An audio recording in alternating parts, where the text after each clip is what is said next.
Bonjour mes amis, que le Saint-Esprit, l'Esprit du Dieu très haut, qui a guidé notre Seigneur et Sauveur Jésus-Christ, pendant qu'il était ici dans ce monde, vienne aussi vous guider, vienne guider vos pensées, vienne conduire votre vie en accord avec sa volonté, non en accord avec votre volonté. C'est ma prière continue pour tous ceux qui craignent Dieu et parlant encore de notre méditation sur le riche et Lazare, nous avons dans ce récit biblique, d'ailleurs, ce récit que seule une personne pourrait raconter, ce fait qui s'est déroulé en Babylone lorsque les Juifs de Jérusalem ont été confinés jusqu'à ce pays sous la direction de Nebuchadnezzar. Donc à cette époque, quelques personnes riches s'en sont bien sorties et des personnes pauvres s'en sont mal sorties. Et parmi elles, Jésus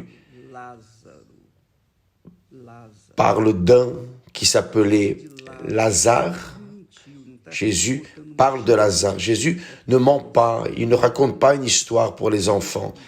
Il raconte ce qui est arrivé, ce qu'il a vu, ce qu'il a témoigné. Et lorsqu'il donne un nom au pauvre Lazare, cela identifie que cette parole, cette histoire, ce fait est arrivé. Ce n'est pas une parabole comme la parabole des 10 vierges, comme la parabole de la semence qui est tombée dans la bonne terre. Non, cela est une réalité et seul le Seigneur Dieu pourrait parler de ce sujet et raconter cette histoire. Personne d'autre, ni prophète, ni apôtre, personne ne pourrait raconter ce fait parce que lui, Jésus, existait déjà avant de venir à ce monde. Et seulement lui pourrait raconter ce fait. Il voit toutes les choses, il a toujours vu, il verra toujours, parce qu'il est Dieu. Et il a vu l'histoire de Lazare et du riche. Le riche n'a pas eu de nom. Il n'a pas donné de nom au riche parce que le riche l'a méprisé ici sur terre. Tandis que le pauvre Lazare l'a considéré. Bien que Lazare ne connaissait pas Jésus, le nom de Dieu, il croyait dans le Dieu d'Abraham. Il ne croyait pas seulement, il espérait la rédemption, il attendait la rédemption de son âme à travers Abraham, son père de la foi. Tandis que le riche, non, le riche confié dans ses richesses, dans sa luxure, son ostentation, il attendait, il espérait seulement dans ce qu'il voyait avec ses yeux physiques, tandis que le pauvre Lazare espérait dans ce que ses yeux ne voyaient pas, mais il croyait de tout son cœur. Dieu a vu cela, le Seigneur Jésus a vu cela. Et un fait important que vous ne pouvez pas oublier est au sujet, quand Lazare est mort, le texte dit, Jésus dit ainsi,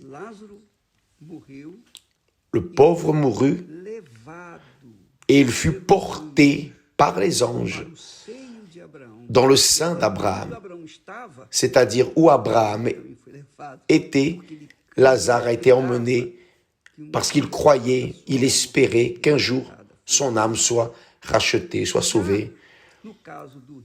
Dans le cas du riche, qui n'a pas de nom,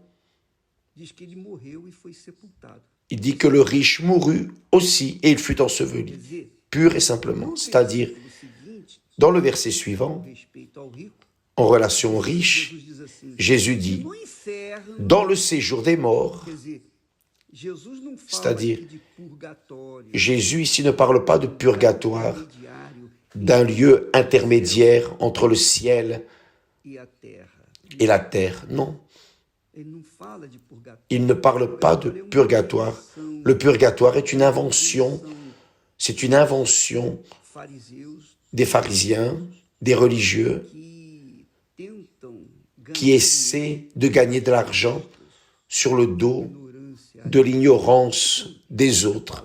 Mais lorsque nous connaissons la parole de Dieu, nous voyons immédiatement qu'il n'y a pas de purgatoire.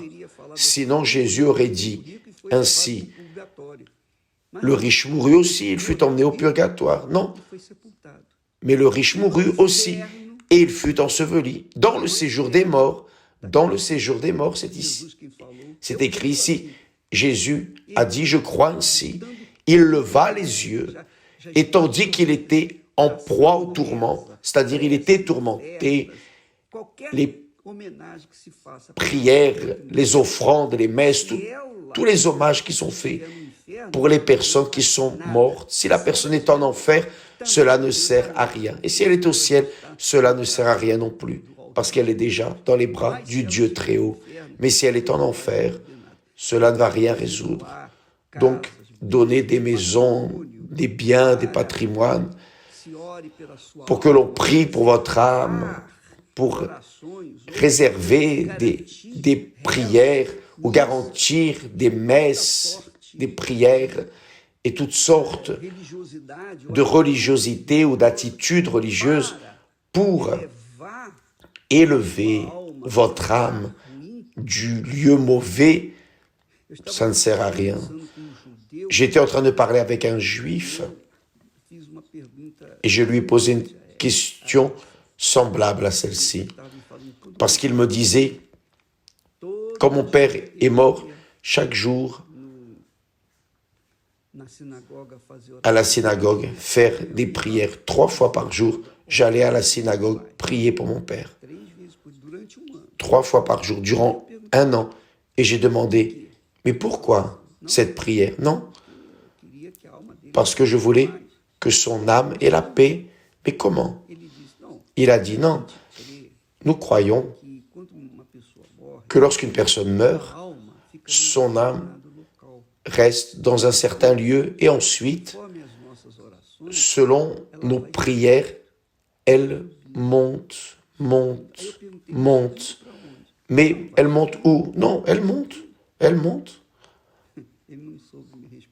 Il n'a pas su me répondre.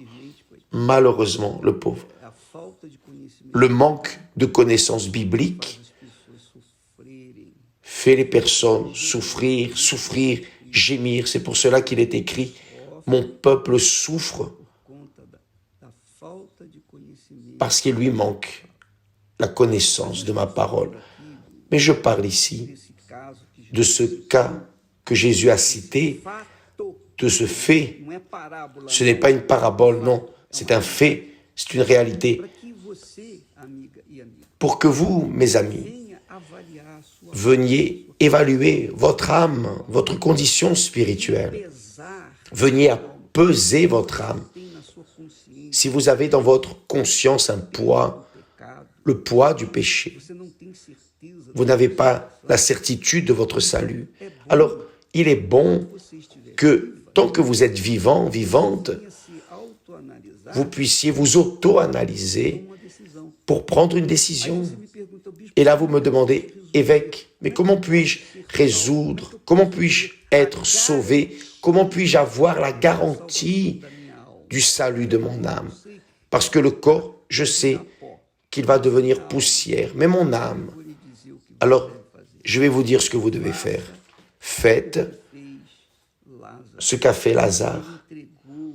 Il a livré son âme au Dieu d'Abraham. Il ne l'a pas livré ainsi, disons, non, je donne ma vie. D'accord, je livre mon âme à Jésus. Mais si vous livrez votre âme à Jésus, mais cependant, à l'intérieur de vous, vous n'avez pas vraiment livré, ce n'était pas un véritable don, alors vous n'aurez pas la certitude du salut de votre âme.